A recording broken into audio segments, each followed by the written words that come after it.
यह कहानी हमें सिखाती है कि हमें अपनी आत्मा का ध्यान रखना चाहिए।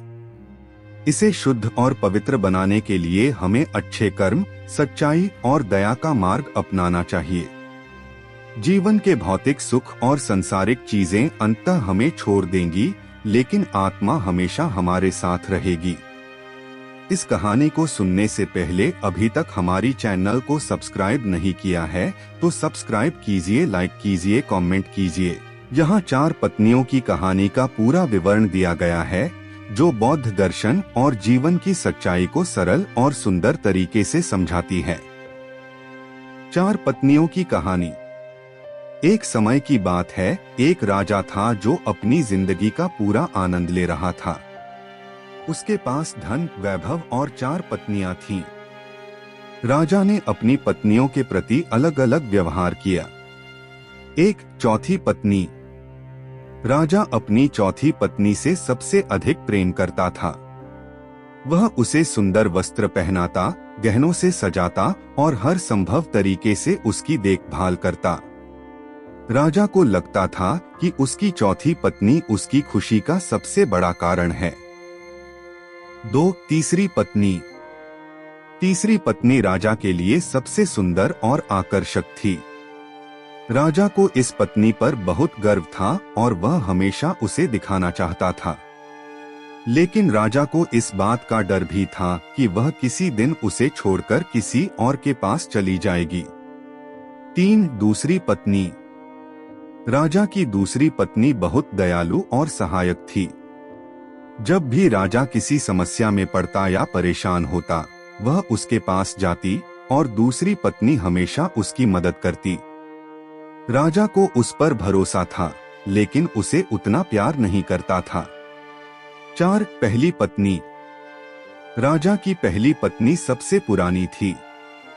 वह राजा के लिए हमेशा वफादार और समर्पित रही थी। उसने राजा की बहुत मदद की, लेकिन राजा ने उसे हमेशा नजरअंदाज किया। वह उसे महत्वहीन समझता था और उसकी तरफ ध्यान नहीं देता था।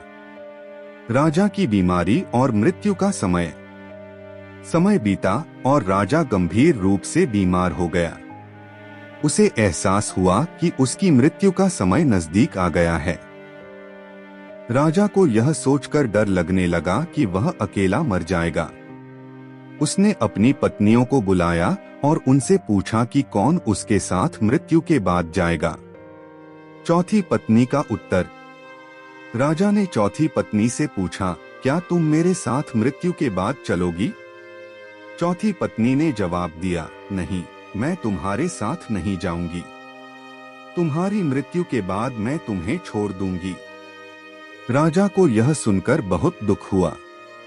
तीसरी पत्नी का उत्तर। फिर राजा ने तीसरी पत्नी से पूछा, क्या तुम मेरे साथ मृत्यु के बाद चलोगी?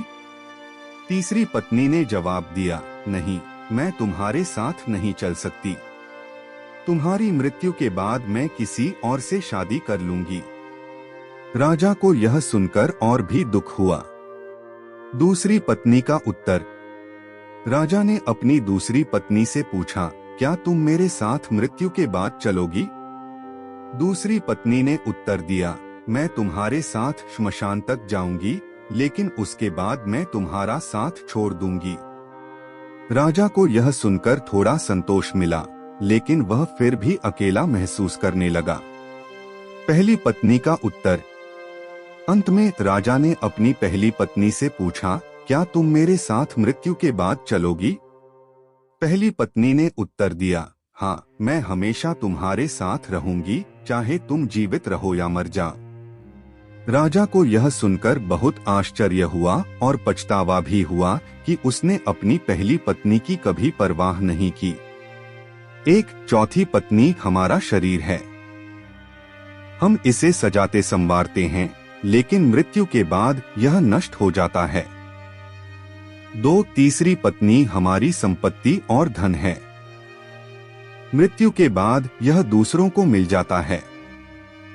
3 दूसरी पत्नी हमारे परिवार और दोस्त हैं। वे श्मशान तक साथ जाते हैं, लेकिन उसके बाद हमें छोड़ देते हैं। 4. पहली पत्नी हमारी आत्मा है, जिसे हम सबसे अधिक अनदेखा करते हैं, लेकिन यही हमारा सच्चा साथी है, जो मृत्यु के बाद भी हमारे साथ रहता है। इस कहानी में राजा हर इंसान का प्रतीक है। जीवन में हम सभी राजा की तरह होते हैं, जो भौतिक सुख, प्रेम, रिश्तों और आत्मा के बीच संतुलन बनाने की कोशिश करते हैं। लेकिन अक्सर हम उन चीजों को अधिक प्राथमिकता देते हैं जो मृत्यु के बाद हमारे साथ नहीं जाती। चौथी पत्नी, शरीर। चौथी पत्नी हमारे शरीर का प्रतीक है। जीवन भर हम अपने शरीर की देखभाल में समय और ऊर्जा लगाते हैं।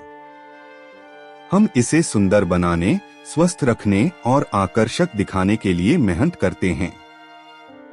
लेकिन मृत्यु के बाद यह शरीर मिट्टी में मिल जाता है। यह हमें सिखाता है कि शरीर का ध्यान रखना जरूरी है, लेकिन इसे ही सब कुछ मान लेना भूल है। तीसरी पत्नी, धन संपत्ति। तीसरी पत्नी धन, वैभव और भौतिक चीजों का प्रतीक है। जीवन भर हम धन अर्जित करने में व्यस्त रहते हैं।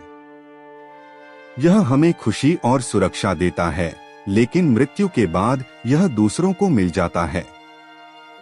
जितनी भी संपत्ति अर्जित करें, अंत में इसे यही संसार विरासत में लेता है। इससे शिक्षा मिलती है कि धन जरूरी है, लेकिन इसे ही जीवन का अंतिम लक्ष्य न बनाएं। दूसरी पत्नी, रिश्ते। दूसरी पत्नी हमारे रिश्तों, परिवार और दोस्तों का प्रतीक है। ये जीवन में हमारे साथ खड़े रहते हैं, मुश्किल समय में सहारा देते हैं।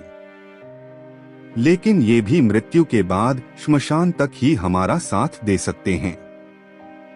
उसके बाद वे हमें छोड़कर अपनी जिंदगी में लौट जाते हैं। इससे पता चलता है कि हमें अपने रिश्तों की कदर करनी चाहिए, लेकिन उनसे परे भी कुछ है जिसे महत्व देना चाहिए। पहली पत्नी, आत्मा। पहली पत्नी आत्मा का प्रतीक है। आत्मा हमारे साथ हमेशा रहती है, लेकिन हम इसे अक्सर अनदेखा करते हैं। इसे पोषण देने के लिए हमें ध्यान, अच्छे कर्म और आध्यात्मिकता का सहारा लेना चाहिए। आत्मा ही एकमात्र ऐसी चीज है जो मृत्यु के बाद भी हमारे साथ रहती है। यह हमें सिखाता है कि जीवन में आत्मा का पोषण सबसे महत्वपूर्ण है। इस कहानी का संदेश, एक जीवन का संतुलन। यह कहानी हमें बताती है कि जीवन में भौतिक सुख, रिश्ते और आत्मा के बीच संतुलन बनाए रखना चाहिए। शरीर और धन का महत्व है, लेकिन यह सब कुछ नहीं है। 2. आध्यात्मिकता का महत्व। आत्मा को शुद्ध और पवित्र रखने के लिए ध्यान, प्रार्थना और अच्छे कर्म करने चाहिए। यह हमें मृत्यु के डर से मुक्त करता है। 3. जीवन का असली उद्देश्य। यह कहानी याद दिलाती है कि जीवन केवल भौतिक चीजों का पीछा करने के लिए नहीं है। हमें अपने जीवन का उद्देश्य समझना चाहिए और आत्मज्ञान प्राप्त करने की कोशिश करनी चाहिए। गौतम बुद्ध का संदेश। गौतम बुद्ध ने इस प्रकार की कहानियों और शिक्षाओं के माध्यम से लोगों को यह समझाने की कोशिश की कि जीवन अस्थायी है। उन्होंने कहा, सब कुछ नश्वर है, केवल धर्म, सत्य और आत्मा के साथ आपका संबंध स्थायी है।